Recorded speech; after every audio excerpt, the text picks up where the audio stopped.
నమస్తే, నేను మీ Dilip. Welcome to our channel. Samantha ఏం మాయ చేసావే సినిమాతో కుర్రకారుల గుండెల్లో ఒక చిరస్థానం అయితే ఏర్పరచుకొని ఆడియన్స్ కి బాగా దగ్గర అయిపోయి, ముఖ్యంగా యువతకి చాలా అంటే చాలా ఫ్యాన్ ఫాలోయింగ్ సంపాదించుకున్నారు సమంత. టాలీవుడ్ లో చాలా అంటే చాలా పెద్ద పెద్ద హీరోస్ తో మూవీస్ చేశారు. నెక్స్ట్ తర్వాత డిఫరెంట్ ఆఫ్ షోస్ అంటే శామ్ జామ్ ఇలా ఆహాలో స్ట్రీమింగ్ అయ్యేవి కదా, కొన్ని షోస్ కూడా చేసుకుంటూ ఆవిడ నేము హైప్ బ్రాండ్ క్రియేట్ చేసుకుని అన్ని భాషల్లో ఆవిడ ఒక మంచి సముచిత స్థానాన్ని అయితే సంపాదించుకున్నారు సమంత.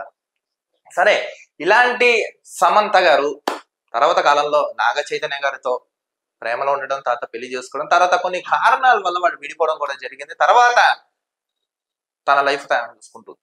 కానీ ఎప్పుడు వివాదాలకి దూరంగా ఉండే సమంత ఈ మధ్య కాలంలో అసలు చాలా అంటే చాలా ఎందుకు వివాదాల్లో ఉంటున్నారు, ఏమైంది, ఇప్పుడు అసలు ఈ రాజ్ నెడుమూరి అనే వ్యక్తి ఎవరు, ఈ వీడియోలో తెలుసుకుందాం.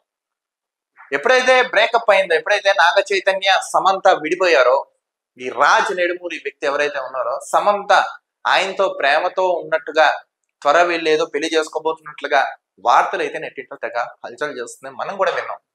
వీటి మీద సమంత మేనేజర్ గారు కూడా స్పందించారు. ఆయన అసలు ఏమన్నారు ఏంటో కూడా తెలుసుకుందాం. ఇప్పుడు శుభం సినిమాతో ప్రొడ్యూసర్ గా సమంత గారు మారి సినిమాని రిలీజ్ చేశారు. బాక్స్ ఆఫీస్ వద్ద భారీ కలెక్షన్స్ పరంగా బాగానే కొట్టింది. నెక్స్ట్ త్వరలో సక్సెస్ మీట్ ని కూడా నేను పెట్టి ఇంకా నేను కొన్ని విషయాలు చెప్తానని సమంత తెలపడం అయితే జరిగింది. ఎప్పుడు ఒకటి గుర్తుపెట్టుకోండి, సమంత గారు కొన్ని నిర్మాణ సంస్థల్లో పనిచేయడం జరిగింది. లైక్ ఫ్యామిలీ మ్యాన్ సిరీస్ లో రాజ్ నెడుమూరి గారు ఉన్నారు. నెక్స్ట్ ప్రతి ప్రాజెక్ట్ లో వీళ్ళు ఉండడంతో వీళ్ళిద్దరి మధ్య ఏదో ఉందని అపోహ వార్తలు అయితే నెట్టింట్లో తెగ హల్చల్ అయితే చేస్తున్నాయి.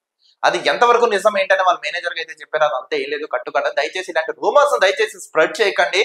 అవన్నీ తప్పుడు కథనాలు, ఎవరైతే స్ప్రెడ్ చేస్తున్నారో కొంచెం తెలుసుకుని మాట్లాడండి అని వీళ్ళ మేనేజర్ గారు తెలిపారు. కానీ సమంత మాత్రం ఆవిడ పని ఆవిడ చేసుకుంటూ వెళ్ళిపోతున్నారు.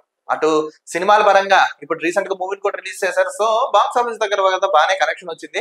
నెక్స్ట్ ఇప్పుడు ఓటీటీ రైట్స్ కూడా మూవీ సొంతం చేసుకుని పెట్టిన డబ్బుకి బాగానే కలెక్షన్ పరంగా ఆవిడకైతే వచ్చింది. 3 crores రన్ లో ఉన్నట్టుగా మనకున్న సమాచారం. ఈ పరంగా ఆవిడ పని చేసుకుంటూ వెళ్తాం. కానీ వీటి మీద అప్డేట్ అయితే వీళ్ళిద్దరైతే ఇంకా మాట్లాడలేదు.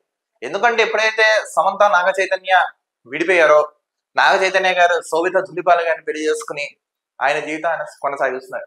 కొన్ని సందర్భాల్లో ఆవిడ నాగ చైతన్య గారిని ఉద్దేశిస్తూ మాట్లాడడం జరిగింది. కొన్ని పోస్టులు పెట్టడం కూడా మనం చూసాం. సరే, ఎవరి లైఫ్ లో ఏదో ఒక అప్ అండ్ డౌన్స్ ఉంటే సరే, ఒక సెకండ్ ఇన్నింగ్స్ అనేది స్టార్ట్ చేసుకుని ఎవరి జీవితంలో వాళ్ళు ఉందా అని సమంత గారు పనిచేయడం అయితే మొదలెట్టారు. సరే, వరుస క్రమంలో అన్ని విధాలుగా ఆవిడ వర్క్ చేయడం అయితే జరిగింది. ఇలాంటి క్రమాల్లో ఇప్పుడు సాధారణంగా ఒక సినిమా ప్రాజెక్ట్ లో, సినిమా ఫీల్డ్ లో ఉన్నవాళ్ళు ఏంటంటే మాక్సిమం వాళ్ళ ప్రాజెక్ట్స్ కోసం అందరిని అప్రోచ్ అవుతారు, మూవీస్ చేస్తూ ఉంటారు, ఫర్దర్ అవకాశాల కోసం వాళ్ళతోనే టచ్ లో ఉంటుంటారు.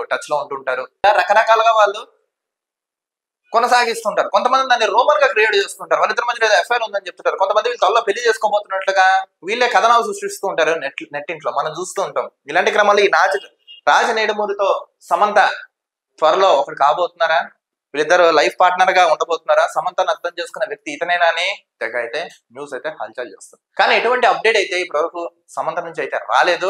ఇప్పుడు సక్సెస్ మీట్ నేను పెడతానని ఇవి చెప్పడం అయితే జరిగింది. చూడాలి ఆ సక్సెస్ మీట్ లో అయినా ఇవిడేమైనా మాట్లాడుతున్నా లేదు, ఇది అంతా కేవలం పుకార్ అనేది మనమైతే వీళ్ళ దగ్గర నుంచే తెలుసుకోవాలి. ఏది ఏమైనా ఇప్పుడు శుభం అనే మూవీతో సమంత గారు నిర్మాతగా కూడా మారారు.